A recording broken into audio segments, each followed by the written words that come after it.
ಹಾಗೂ ಅದರಲ್ಲಿಯ 3 ಚಿಹ್ನೆಗಳನ್ನು ನಾವು ಕಲ್ತಿದ್ವಿ. ನಾನು ಈಗಾಗಲೇ ಹೇಳಿದೆ. ಅಂದ್ರೆ ಈ ಒಂದು ವಿಡಿಯೋ 5, 6 ಮತ್ತು 7ನೇ ತರಗತಿಯ ಎಲ್ಲ ಮಕ್ಕಳಿಗೂ ಒಂದೇ ರೀತಿಯಾಗಿರೋದ್ರಿಂದ ಈ ಒಂದೇ ವಿಡಿಯೋನ ನಾನು 3 ಕ್ಲಾಸಿಗೂ ಕಳಿಸ್ತಾ ಇದ್ದೀನಿ ವಿದ್ಯಾರ್ಥಿಗಳಿಗೆ. ಈಗಾಗಲೇ ಒಂದು ವಿಡಿಯೋ ಕಂಪ್ಲೀಟ್ ಆಗಿರೋದು, ಇದು 2ನೇದು. ಅದರಲ್ಲಿ ನಾವು 3 ಚಿಹ್ನೆಗಳ ಬಗ್ಗೆ ಚರ್ಚೆ ಮಾಡಿದ್ವಿ, ಹೌದಾ? ಸರಿ, ಹಾಗಾದ್ರೆ ಈಗ ಉಳಿದಂತಹ ಚಿಹ್ನೆಗಳನ್ನ ನಾವು ಅಭ್ಯಾಸ ಮಾಡೋಣ. ಯಾವ ರೀತಿಯಾಗಿ ಅವುಗಳನ್ನ ಯಾವ್ಯಾವ ಸಮಯದಲ್ಲಿ ಅವುಗಳನ್ನ ಬಳಸಬೇಕು ಅಂತ ಹೇಳಿ. ಹಾಗಾದ್ರೆ ಇಂದಿನ ತರಗತಿಯನ್ನ ಪ್ರಾರಂಭಿಸುವ ಮುನ್ನ ಒಂದು ಚಿಕ್ಕ ಪ್ರಾರ್ಥನೆಯನ್ನ ಮಾಡೋಣ. ತದನಂತರ ನಾವು ತರಗತಿಯನ್ನ ಮುಂದುವರಿಸೋಣ. ಕಣ್ಣುಗಳನ್ನು ಮುಚ್ಚಿ ನನ್ನೊಟ್ಟಿಗೆ ಪ್ರಾರ್ಥನೆಯನ್ನ ಹೇಳಿ ವಿದ್ಯಾರ್ಥಿಗಳೇ. ಶುಕ್ಲಾಂಬರಧರಂ ವಿಷ್ಣುಂ ಶಶಿವರ್ಣಂ ಚತುರ್ಭುಜಂ ಪ್ರಸನ್ನವದನಂ ಧ್ಯಾಯೇ ಸರ್ವ ವಿಘ್ನೋಪಶಾಂತಯೇ. ವಿಘ್ನಗಳನ್ನು ನಾಶ ಮಾಡತಕ್ಕಂತಹ ವಿಘ್ನೇಶ್ವರನ ನೆನೆಯುತ್ತಾ ಇಂದಿನ ತರಗತಿಯನ್ನ ಪ್ರಾರಂಭಿಸೋಣ ವಿದ್ಯಾರ್ಥಿಗಳೇ. ಲೇಖನ ಚಿಹ್ನೆಗಳನ್ನ ಯಾಕೆ ಬಳಸಬೇಕು, ಅವುಗಳಲ್ಲಿ ಎಷ್ಟು ವಿಧ, ಅವುಗಳ ಪ್ರಾಮುಖ್ಯತೆ ಏನು ಅನ್ನೋದನ್ನ ಈಗಾಗಲೇ ನೀವು ತಿಳಿದಿರಿ, ಹೌದಾ? ಹಾಗಾದ್ರೆ 4ನೇ ಒಂದು ಲೇಖನ ಚಿಹ್ನೆ ಯಾವುದು? ಪ್ರಶ್ನಾರ್ಥಕ. ಪ್ರಶ್ನಾರ್ಥಕ ಚಿಹ್ನೆ, ಹೌದಾ? ಪ್ರಶ್ನಾರ್ಥಕ ಚಿಹ್ನೆ ಯಾವ ರೀತಿಯಾಗಿರ್ತದ? ಈ ರೀತಿಯಾಗಿರ್ತದೆ. ನೀವೆಲ್ಲ ಬಳಸ್ತಾ ಇರ್ತೀರಿ. ಯಾರಿಗೆ, ಯಾವಾಗ, ಏನು, ಎಲ್ಲಿ, ಹೇಗೆ. ನಾವು ನಮ್ಮಲ್ಲಿ ಇರ್ತಕ್ಕಂತಹ ಪ್ರಶ್ನೆಗಳನ್ನ ಕೇಳುವಾಗ ಈ ಚಿಹ್ನೆಯನ್ನ ಬಳಸ್ತೀವಿ, ಹೌದಾ? ನಿಮಗೆ ಪ್ರಶ್ನೆಗಳನ್ನ ಕೇಳ್ತೀವಲ್ಲ ನಾವು ಈಗ ಪರೀಕ್ಷೆಗಳಲ್ಲಿ, ಆವಾಗ ಸಹ ಈ ಚಿಹ್ನೆ ಇರ್ತದೆ. ಗಮನಿಸಬೇಕು ವಿದ್ಯಾರ್ಥಿಗಳು. ಆ ಚಿಹ್ನೆ ಇರಲಿಲ್ಲ ಅಂತಂದ್ರೆ ಅದು ಪೂರ್ಣ ವಾಕ್ಯ ಆಗೋದಿಲ್ಲ, ಅದಕ್ಕೊಂದು ಅರ್ಥ ಸಿಗೋದಿಲ್ಲ. ಸರಿ, ಇದ್ರ ವಿವರಣೆಯನ್ನ ನೋಡೋಣ ವಿದ್ಯಾರ್ಥಿಗಳೇ. ಪ್ರಶ್ನೆ ರೂಪದ ಪದ ಮತ್ತು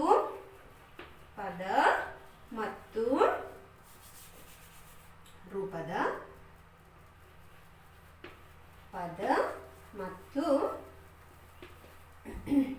ವಾಕ್ಯಗಳ ವ್ಯಾಖ್ಯೆ ಮತ್ತು ವಾಕ್ಯಗಳ ಮಧ್ಯೆ ವ್ಯತ್ಯಾಸ ಇದೆ ವಿದ್ಯಾರ್ಥಿಗಳೇ. ವಾಕ್ಯಗಳ ಮುಂದೆ ಬಳಸುವ ಚಿಹ್ನೆ ಇದಾಗಿದೆ.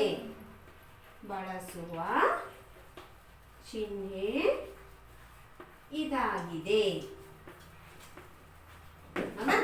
ಉದಾಹರಣೆ, ಲೇಖನ ಚಿಹ್ನೆಗಳಲ್ಲಿ ಎಷ್ಟು ವಿಧ? ಲೇಖನ ಚಿಹ್ನೆಗಳಲ್ಲಿ ಎಷ್ಟು ವಿಧಪ್ಪ?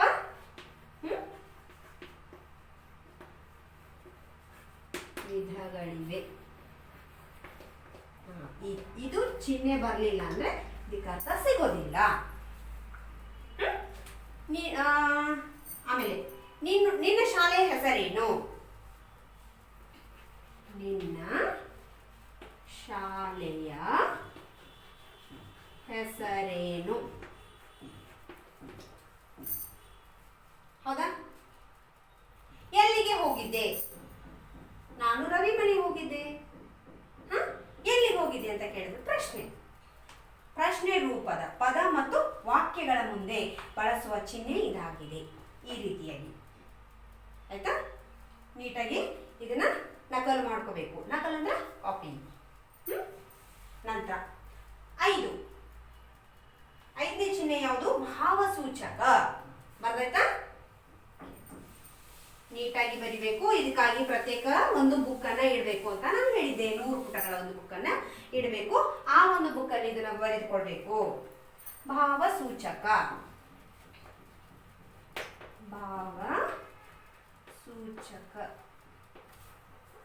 ಚಿಹ್ನೆ ಯಾವುದು? ಭಾವಸೂಚಕ ಈ ರೀತಿಯಾಗಿರ್ತೈತಿ. ಭಾವಸೂಚಕ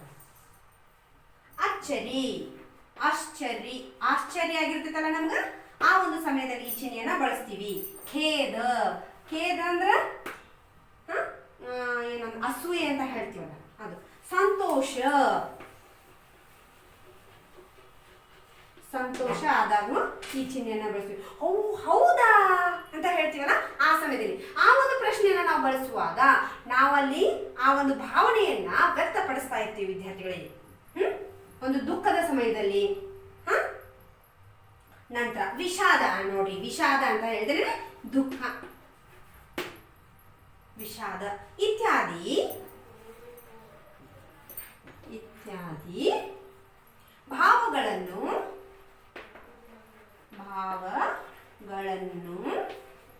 ಸೂಚಿಸುವ ಸಂದರ್ಭದಲ್ಲಿ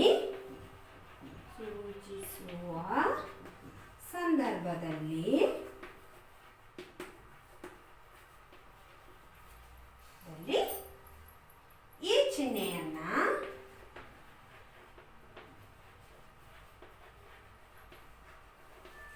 ಚಿಹ್ನೆಯನ್ನ ಬಳಸಲಾಗುತ್ತದೆ.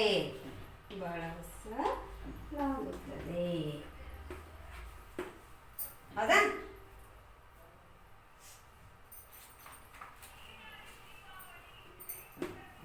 ಉದಾಹರಣೆಗಳು.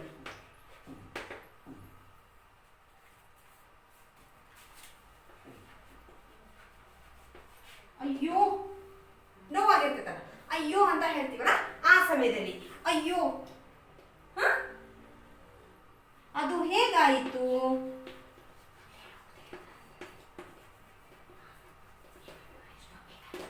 ಇಲ್ಲಿ ಪ್ರಶ್ನೆ ಜೊತೆಗೆ ಭಾವಸೂಚಕ ಅಯ್ಯೋ. ನಂತರ ಹೌದಾ, ಹೌದಾ ಅಂತ ಹೇಳ್ತೀವಲ್ಲ, ಏನೋ ಒಂದು ವಿಷಯ ಬಂದು ಹೇಳ್ತಿರ್ತಾರೆ, ಹೌದಾ ಅಂತ ಅಲ್ಲಿ ನಮ್ಮ ಭಾವನೆ ಆ ಮೂಲಕ ವ್ಯಕ್ತ ಆಗ್ತೈತಿ. ಆ ಸಮಯದಲ್ಲಿ ನಾವು ಈ ಚಿಹ್ನೆಯನ್ನ ಉಪಯೋಗಿಸ್ತೀವಿ. ಹೌದಾ? ದುಃಖ ಆದಾಗ, ಸಂತೋಷ ಆದಾಗ, ಆಮೇಲೆ ಆಶ್ಚರ್ಯ ಆದಾಗ, ಏನೋ ಸರ್ಪ್ರೈಸ್ ಆಗಿ ನಿಮ್ಗೆ ಗಿಫ್ಟ್ ಕೊಟ್ರಪ್ಪ, ಅವಾಗ ನೀವೇನಂತೀರಿ?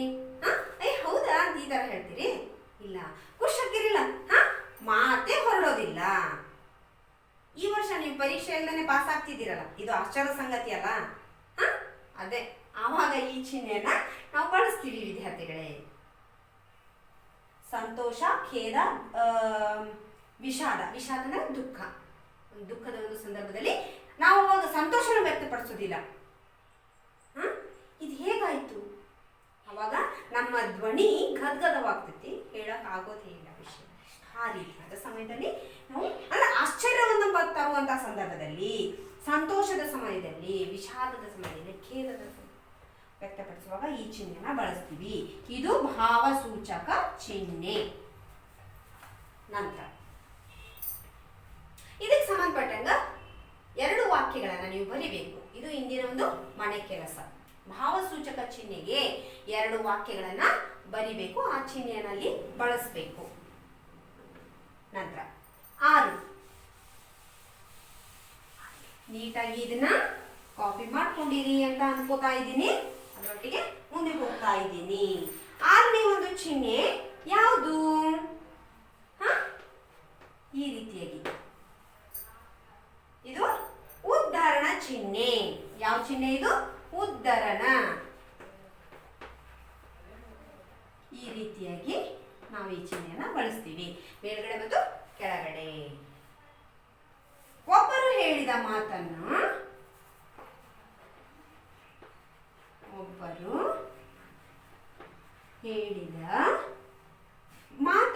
ಯಥಾವತ್ತಾಗಿ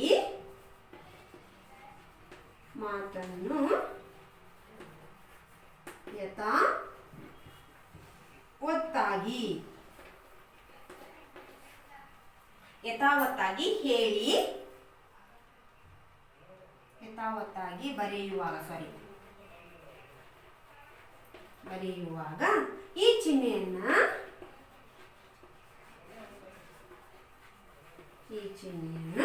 ಬಳಸಲಾಗುವುದು.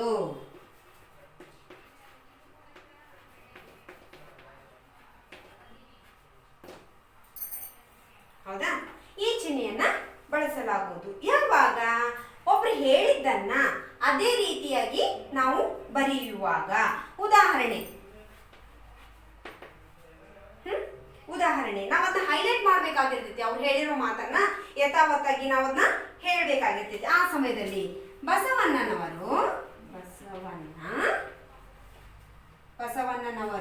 ಏನಂತ ಹೇಳಿದ್ರು? ಕಾಯಕವೇ ಕೈಲಾಸ ಅಂತ ಹೇಳಿದ್ರು. ಬಸವಣ್ಣನವರು ದಯವೇ ಧರ್ಮದ ಮೂಲ. ದಯವೇ ಧರ್ಮದ ಮೂಲ ಅಂತ ಹೇಳಿದ್ರು. ಹೌದಾ? ಬಸವಣ್ಣನೇ ಹೇಳಿದ್ದಲ್ಲ ಅದನ್ನ, ನಾನು ಹೇಳಿದ, ಅವ್ರು ಹೇಳಿದ್ದನ್ನ ನಾನು ನಿಮ್ಗೆ ಹೇಗೆ ಹೇಳ್ತಾ ಇರೋದು. ಕಾಯಕವೇ ಕೈಲಾಸ ಅಂತ ಯಾರು ಹೇಳಿದ್ರು? ಗಾಂಧೀಜಿಯವರು ಹೇಳಿದ್ರ? ಅದನ್ನು ಬಸವಣ್ಣನವರೇ ಹೇಳಿದ್ರು. ಗಾಂಧೀಜಿಯವರು ಏನಂತ ಹೇಳಿದ್ರು? ಬ್ರಿಟಿಷರೇ ಭಾರತ ಬಿಟ್ಟು ತೊಲಗಿ ಅಂತ ಹೇಳಿದ್ರು. ಆ ಒಂದು ವಾಕ್ಯವನ್ನ ಹೇಳಿದವರು ಅವರೇ. ಹಾಗಾಗಿ ಆ ಒಂದು ವಿಶೇಷವಾದ ಪದವನ್ನ ಯಾರು ಹೇಳಿರ್ತಾರಲ್ಲ ಯಥಾವತ್ತಾಗಿ ನಾವು ಬರಿತಾ ಇರ್ತೀವಿ. ಅದರಲ್ಲಿ ಯಾವುದೇ ರೀತಿಯಾದಂತಹ ಬದಲಾವಣೆ ಇರೋದಿಲ್ಲ. ಆ ಸಮಯದಲ್ಲಿ ಈ ಒಂದು ಚಿಹ್ನೆಯನ್ನ ನಾವು ಬಳಸ್ತೀವಿ. ಹೌದಾ? ಮೂಲ. ಎರಡನೇದು, ನೀವು ಇದು ಒಂದು ಬರದಾಗಿದೆ, ನಾನು 2 ಮತ್ತು 3ನೇ ನೀವು ಬರೀ. ನಾನು ಈಗಾಗಲೇ ಹೇಳಿದೆ, ಗಾಂಧೀಜಿ ಅವರು ಹೇಳಿದಂಥದ್ದು ಅಂತ ಹೇಳಿದೆ. ತದನಂತರ ಸುಭಾಷ್ ಚಂದ್ರ ಬೋಸ್ ಅವರು ಏನಂತ ಹೇಳಿದ್ರು? ನನಗೆ ರಕ್ತವನ್ನೇ ಕೊಡಿ, ನಾನು ನಿಮ್ಗೆ ಸ್ವಾತಂತ್ರ್ಯವನ್ನ ಕೊಡ್ತೀನಿ ಅಂತ ಹೇಳಿದ್ರು. ಲಾಲ್ ಬಹದ್ದೂರ್ ಶಾಸ್ತ್ರಿ ಅವರು ಜೈ ಜವಾನ್ ಜೈ ಕಿಸಾನ್ ಅಂತ ಹೇಳಿದ್ರು. ಈ ಘೋಷಣೆಯನ್ನ ಹೇಳಿದವರು ಅವರೇ. ಹೌದಾ? ಬೇರೆ ಯಾರು ಅಲ್ಲ, ಅವರೇ. ಆ ಒಂದು ಸಮಯದಲ್ಲಿ ನಾವು ಅದನ್ನ ಈ ಒಂದು ಚಿಹ್ನೆಯನ್ನ ಬಳಸ್ತೀವಿ. ಅವ್ರು ಹೇಳಿದಂತಹ ವಾಕ್ಯವನ್ನು ಯಥಾವತ್ತಾಗಿ ನಾವು ಬರಿತಾ ಇರ್ತೀವಿ. ಆವಾಗ ಮಾತ್ರ ಈ ಚಿಹ್ನೆಯನ್ನ ಬಳಸ್ತೀವಿ. ಇದು ಯಾವುದು? ಉದ್ಧರಣ ಚಿಹ್ನೆ. ಯಾವುದದು? ಉದ್ಧರಣ. ಇಂಟು ಇನ್ವರ್ಟೆಡ್ ಕಾಮಾ ಅಂತ ಹೇಳ್ತೀವಿ ಆಂಗ್ಲ ಭಾಷೆಯಲ್ಲಿ. ಹೌದಾ? ಬರ್ದಾಯ್ತಾ ವಿದ್ಯಾರ್ಥಿಗಳೇ? ಇವೆರಡನ್ನ ನೀವು ಬರಿಬೇಕು. ಇದು ಇಂದಿನ ಮನೆ ಕೆಲಸ. ನಂತರ 7. 7ನೇ ಒಂದು ಚಿಹ್ನೆ ಯಾವುದಪ್ಪ? ಆವರಣ ಚಿಹ್ನೆ. ಬ್ರಾಕೆಟ್ ಅಂತ ಹೇಳ್ತೀವಲ್ಲ ಅದು ಆಂಗ್ಲ ಭಾಷೆ ಬ್ರಾಕೆಟ್. ಆವರಣ ಚಿಹ್ನೆ ಈ ರೀತಿಯಾಗಿ ಬಳಸ್ತೀವಿ. ಯಾವ ಸಮಯದಲ್ಲಿ ನಾವು ಇದನ್ನು ಬಳಸ್ತೀವಿ? ಒಂದು ಪದವನ್ನು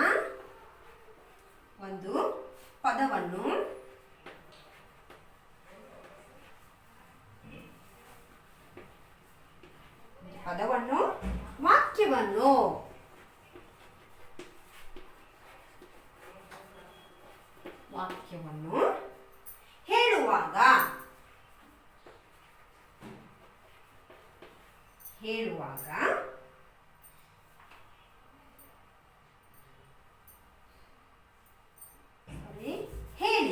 ಹೇಳುವಾಗಲ್ಲ, ಹೇಳಿ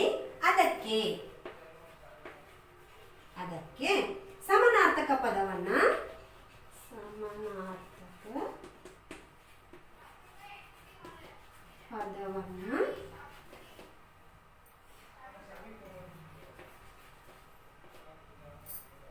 ವಾಕ್ಯವನ್ನು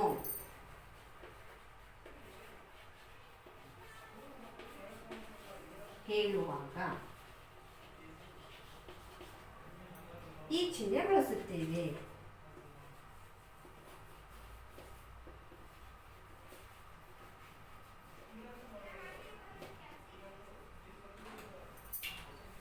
ಸರಿ ವಿದ್ಯಾರ್ಥಿಗಳೇ, ಒಂದು ಪದವನ್ನು ವಾಕ್ಯವನ್ನು ಹೇಳಿ ಅದಕ್ಕೆ ಸಮಾನಾರ್ಥಕ ಪದವನ್ನು ವಾಕ್ಯವನ್ನು ಹೇಳುವಾಗ ಈ ಚಿಹ್ನೆಯನ್ನ ಬಳಸ್ತೀವಿ. ಯಾವುದು? ಈ ರೀತಿಯಾಗಿ. ಉದಾಹರಣೆ,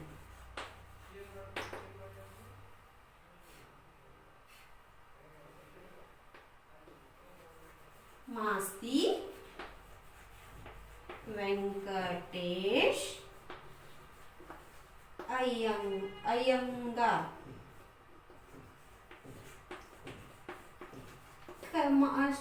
ಮಾಸ್ತಿ ಅಂತ. ಅವ್ರ ಪೂರ್ಣ ಹೆಸರು ಮಾಸ್ತಿ ವೆಂಕಟೇಶ್ ಅಯ್ಯಂಗಾರ್. ನಾನಲ್ಲಿ ಮಾಸ್ತಿ ಅಂತ ಹಾಕಿದೆ. ಮಾಸ್ತಿ ಅಂತ ಗೊತ್ತಾಗ್ತೈತಿ. ಕನ್ನಡದ ಆಸ್ತಿ ಅಂತ ಹೇಳಿ ಅವ್ರು ಸಂದಂತ ಬಿರುದದು.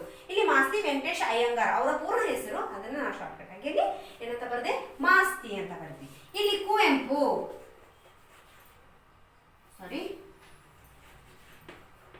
ಕುಪ್ಪಳ್ಳಿ ವೆಂಕಟಪ್ಪ ಪುಟ್ಟಪ್ಪ.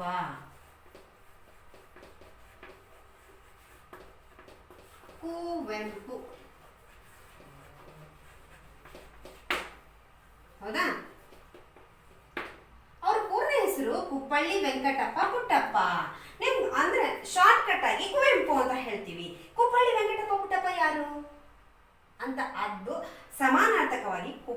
ಕುವೆಂಪು ಅಂತ ಹೇಳಿ ಬಳಸ್ತೀವಿ. ಮಾಸ್ತಿ ವೆಂಕಟೇಶ್ ಅಯ್ಯಂಗಾರ್. ಈ ರೀತಿಯಾಗಿ ಎರಡು ಒಂದೇನೆ. ಕೆಲವೊಬ್ಬರಿಗೆ ಈಗ ನಿಮ್ಗೆ ಎರಡೆರಡು ಹೆಸರು ಇರ್ತಾವ. ಮಮ್ಮಿ ಏನಂತ ನಿಮ್ಮನ್ನ ಪ್ರೀತಿಯಿಂದ ಚಿನ್ನು ಅಂತ ಕರಿತಿರ್ತಾರ. ಆಮೇಲೆ ನಿಮ್ಗೆ ಒಂದು ನಿರ್ದಿಷ್ಟವಾದ ಒಂದು ಹೆಸರು ಇರ್ತೈತಿ ವ್ಯವಹಾರಕ್ಕಾಗಿ, ಹೌದಾ? ಈಗ ಶಾಲೆಗಳಲ್ಲಿ ನಿಮ್ಮ ಹೆಸರು ಬೇರೆ ಇರ್ತೈತಿ, ಮಮ್ಮಿ ಕರೆಯೋದು ಬೇರೆ ಇರ್ತೈತಿ, ನಿಕ್ ನೇಮ್ ಅಂತ ಹೇಳ್ತೀರಲ್ಲ, ಆ ರೀತಿಯಾಗಿ ಅಂದ್ರೆ ಸಮಾನ, ಎರಡು ಒಂದೇ. ಆಯ್ತಾ? ಬರ್ಕೊಳ್ಳಿ ವಿದ್ಯಾರ್ಥಿಗಳು. ಕೊನೆಯದಾಗಿ ಆವರಣ ಚಿಹ್ನೆ ಆಯ್ತಲ್ಲ, ಕೊನೆಯದಾಗಿ ಬರ್ತಕ್ಕಂಥ ಒಂದು ಚಿಹ್ನೆ ವಿವರಣಾ ಚಿಹ್ನೆ. ಆಯ್ತಾ? 8ನೇ ಒಂದು ಚಿಹ್ನೆ ವಿವರಣಾ ಚಿಹ್ನೆ. ನಾವು ಇದನ್ನ ಎಲ್ಲಾ ಕಡೆ ಬಳಸ್ತೀವಿ. ಈಗ ನೀವು ಬರೆಯುವಾಗೂ ಇದನ್ನ ಬಳಸ್ತೀವಿ. ಪ್ರಶ್ನಾರ್ಥಕ ಚಿಹ್ನೆಯನ್ನ ಮತ್ತು ವಿವರಣಾ ಚಿಹ್ನೆಯನ್ನ ಹೆಚ್ಚಾಗಿ ಬಳಸ್ತೀವಿ ವಿದ್ಯಾರ್ಥಿಗಳೇ. ಎಷ್ಟೊಂದು ಜನ ನೀವು ಪೂರ್ಣ ವಿರಾಮವನ್ನ ಬಳಸೋದೇ ಇಲ್ಲ, ಬರಿತಾ ಇರ್ತೀರಿ ಅದೇ ರೀತಿಯಾಗಿ, ಎಲ್ಲಿ ಮುಗೀತು ಏನು ಗೊತ್ತಾಗೋದೇ ಇಲ್ಲ. 8ನೇ ಒಂದು ಚಿಹ್ನೆ ವಿವರಣಾ ಚಿಹ್ನೆ. ಇದು ಯಾವ ರೀತಿ? ಈ ರೀತಿಯಾಗಿ ಕೊಡ್ತೀವಿ. ಅಂದ್ರೆ ಮುಂದೆ ನಾವು ಹೇಳಕ್ ಹೊರಟಿದ್ದೀವಿ. ಅದು ಒಂದು ಅಭಿಪ್ರಾಯ, ಒಂದು ಅಭಿಪ್ರಾಯ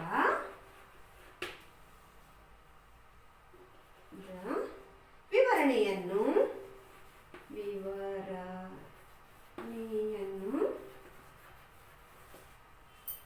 ನೀಡುವಾಗ ಈ ಚಿಹ್ನೆ ಬಳಸುತ್ತೇವೆ.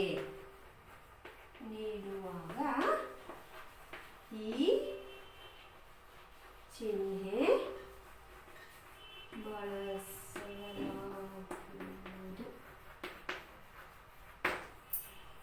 ಅಲ್ಲಿ ವಾಕ್ಯ ಪೂರ್ಣವಾಯಿತು, ಅದಕ್ಕೆ ಪೂರ್ಣ ವಿರಾಮವನ್ನು ಕೊಟ್ಟೆ ನಾನು. ಸರಿ, ಉದಾಹರಣೆಗಳೇನಪ್ಪ? ಉದಾಹರಣೆ ಇಲ್ಲೇ ಬಂತು ನೋಡ್ರಿ. ಈ ಚಿಹ್ನೆಯನ್ನು ಬಳಸ್ತೀವಿ. ಉದಾಹರಣೆಗಳು ಯಾವ್ಯಾವು? ಈ ಚಿಹ್ನೆ. 1ನೇ ಉದಾಹರಣೆ ಯಾವುದು? ಸ್ವಂತ ವಾಕ್ಯದಲ್ಲಿ ಬಳಸಿ ಅಂತ ಹೇಳ್ತೀವಲ್ಲ, ಸ್ವಂತ ವಾಕ್ಯದಲ್ಲಿ ಬಳಸಿ ಹೊಸ ಒಂದು ವಾಕ್ಯವನ್ನ ಬರೆಯಿರಿ. ಈ ಪದವನ್ನ, ಕೊಟ್ಟಂತ ಪದವನ್ನ ನೀವು ರಚಿಸ್ತಕ್ಕಂತಹ ವಾಕ್ಯದಲ್ಲಿ ಬಳಸಬೇಕು, ಬರೀಬೇಕು ಅಂತ ಹೇಳಿ. ಈಗ ತವಕ ಅಂತ ಹೇಳ್ತೀವಿ. ತವಕ ಅಂದ್ರೆ ಕುತೂಹಲ. ನನಗೆ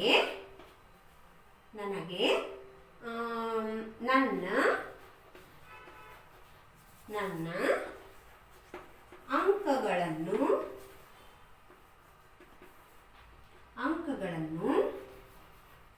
ಕೇಳುವ ತವಕ. ಹೌದಾ? ನನಗೆ ನನ್ನ ಅಂಕಗಳನ್ನು, ಅಂದ್ರೆ ಈಗಾಗಲೇ ಪರೀಕ್ಷೆಗೆ ಬರ್ದಿ ವಿದ್ಯಾರ್ಥಿ, ನೀನು ಪರೀಕ್ಷೆ ಬರೆದು ಫಲಿತಾಂಶಕ್ಕಾಗಿ ಕಾಯ್ತಾ ಇದ್ದೀಯಾ. ಫಲಿತಾಂಶಕ್ಕಾಗಿ ಕಾಯೋ ಸಮಯದಲ್ಲಿ ನಿನ್ನ ಅಂಕಗಳು ಎಷ್ಟು ಅಂತ ಕೇಳಬೇಕು ಅನ್ನೋಂಥ ಒಂದು ಕುತೂಹಲ ನಿನಗೆ. ಅದೇ ರೀತಿಯಾಗಿ ನನ್ನ ಅಜ್ಜಿ ಕಡೆಯಿಂದ ನಾನು ಕಥೆಯನ್ನ ಕೇಳಕ್ಕೆ ನನಗೆ ತುಂಬಾ ತವಕ. ನಾ ಅಜ್ಜಿ ಯಾವಾಗ ಊರಿಂದ ಬರ್ತಾರೋ ಅವ್ರ ಕಡೆಯಿಂದ ಯಾವಾಗ ಕಥೆ ಕೇಳ್ತೇನೋ ಅನ್ನೋಂಥ ಒಂದು ನಿಮ್ಗ ತವಕ. ಸರಿ, ಹಾಗಾದ್ರೆ ಈಗ ಕೊಟ್ಟಂತ 2 ಆಗಸ. ನೀವು ಇದ್ರ ಬಗ್ಗೆ ಒಂದು ವಾಕ್ಯವನ್ನ ಬರೆಯಿರಿ. 3 2 3 ತಾಯಿ. 4 ಪುಸ್ತಕ. ಸರಿ, ಇದ್ರ ಬಗ್ಗೆ ನೀವು ವಿವರಣೆ ಹೇಳಬೇಕಾಗಿತ್ತಲ್ಲ, ಅದಕ್ಕೆ ಈ ಚಿಹ್ನೆಯನ್ನ ನಾವು ಇಲ್ಲಿ ಬಳಸ್ತಾ ಇದ್ದೀವಿ, ಗಮನಿಸಬೇಕು. ಸರಿ, ಇವು 3 ನೀವು ಬರಿಬೇಕು. ಇದು ಇಂದಿನ ಮನೆ ಕೆಲಸ. ನಾನು ಹಿಂದೆನೂ ಸಹ ಕೊಟ್ಟಿದ್ದೇನೆ ನಿಮ್ಗೆ, ಹಿಂದಿನ ಚಿಹ್ನೆಗಳನ್ನು ಬಳಸುವಾಗ ಇಲ್ಲಿ ಸಹ ಕೊಟ್ಟಿದ್ದೀನಿ. ಮಾಡಬೇಕು ವಿದ್ಯಾರ್ಥಿಗಳಿಂದ ಮಾಡಿ ನಾನು ಕಳಿಸ್ಬೇಕು. ನಾನು ನಿಮ್ಮ ಈ ಒಂದು ಇಮೇಜಿಗಾಗಿ ಕಾಯ್ತಾ ಇರ್ತೀನಿ. ಹೇಳ್ತಾರೆ ಮಿಸ್, ನೋಡೋದಿಲ್ಲ, ನೀವು ಕಳಿಸೋದೇ ಇಲ್ಲ. ಹೌದಾ? ಎಷ್ಟು ಜನ ಕಳಿಸ್ತಾ ಇದ್ದೀರಿ? ಆ ರೀತಿ ಮಾಡಬಾರ್ದಲ್ಲ. ಶಿಕ್ಷಕರು ಹೇಳಿದ ವಿದ್ಯಾರ್ಥಿಗಳು ಪಾಲಿಸಲೇಬೇಕು. ನಿಮ್ಮ ಒಳ್ಳೇದಕ್ಕಲ್ಲ. ಪಾಲಿಸ್ತೀರಿ ಅಂತ ಅನ್ಕೊಂಡಿದ್ದೀನಿ. ಈ ಒಂದು ಕೆಲಸವನ್ನ ಮಾಡಿ ಕಳಿಸ್ಬೇಕು ವಿದ್ಯಾರ್ಥಿಗಳೇ. ಮೊದಲು ಅಭ್ಯಾಸ, ತದನಂತರ ಆಟ. ಆಯ್ತಾ? ಸರಿ, ಇಂದಿನ ತರಗತಿಯಲ್ಲಿ ನಾವು ಈ ರೀತಿಯಾಗಿ ಇಲ್ಲಿ ಕೊಟ್ಟಂತಹ ಒಂದು ಲೇಖನ ಚಿಹ್ನೆಗಳ ಬಗ್ಗೆ ಅಭ್ಯಾಸವನ್ನ ಮಾಡಿದ್ವಿ. ಒಟ್ಟು 8 ಲೇಖನ ಚಿಹ್ನೆಗಳು. ಹೌದಾ? ಇವುಗಳನ್ನ ಮತ್ತೊಮ್ಮೆ ಓದಿ ವಿದ್ಯಾರ್ಥಿಗಳೇ. ಅವುಗಳನ್ನ ಕೊಟ್ಟಂತಹ ಉದಾಹರಣೆಗಳನ್ನ ನೀವು ಗಮನಿಸಿ ಎಲ್ಲ ಒಂದು ಈ ಲೇಖನ ಚಿಹ್ನೆಗಳಲ್ಲಿ ಬರವಣಿಗೆಯಲ್ಲಿ ಬಹಳ ಒಂದು ಪ್ರಾಮುಖ್ಯತೆಯನ್ನ ವಹಿಸ್ತವ. ಇವುಗಳ ಬಗ್ಗೆ ಅನಾಸಕ್ತಿ ತೋರೋ ಹಾಗಿಲ್ಲ. ನಾವು ಬರೆಯುವ ಒಂದು ಸಮಯದಲ್ಲಿ ಈ ಚಿಹ್ನೆಗಳ ಅವಶ್ಯಕತೆ ನಮ್ಗೆ ಹೆಚ್ಚಾಗಿರೋದ್ರಿಂದ ನಾವು ಇವುಗಳನ್ನ ಅದೇ ರೀತಿಯಾಗಿ ಅಂದ್ರೆ ಸೈದ್ಧಾಂತಿಕವಾಗಿ ನಾವುಗಳನ್ನ ಅಭ್ಯಾಸ ಮಾಡಬೇಕು. ಯಾವುದೋ ರೀತಿಯಾಗಿ ನಾವು ಬರೆದ್ವಿ, ಅಲ್ಲಿ ಪೂರ್ಣ ವಿರಾಮ ಇರೋದಿಲ್ಲ, ಅಲ್ಪ ವಿರಾಮ ಇರೋದಿಲ್ಲ, ಲೇಖನ ಚಿಹ್ನೆಗಳ ಬಳಕೆನೇ ಇರೋದಿಲ್ಲ, ಆ ಒಂದು ಬರವಣಿಗೆ ಅರ್ಥವನ್ನ ಕೊಡೋದಿಲ್ಲ. ಹಾಗಿದ್ರೆ ನಮ್ಮ ಬರವಣಿಗೆ ಶುದ್ಧವಾಗಿರ್ಬೇಕಾದ್ರೆ ಲೇಖನ ಚಿಹ್ನೆಗಳ ಬಳಕೆ ಅತ್ಯವಶ್ಯಕ. ಆಯ್ತಾ? ಇವುಗಳನ್ನ ಅಭ್ಯಾಸ ಮಾಡಿ ವಿದ್ಯಾರ್ಥಿಗಳ ಮುಂದಿನ ತರಗತಿಯಲ್ಲಿ ಹೊಸದೊಂದು ವಿಷಯದೊಂದಿಗೆ ನಿಮ್ಮ ಮುಂದೆ ಬರ್ತೀನಿ. ಅಲ್ಲಿವರೆಗೂ ಶುಭ ದಿನ.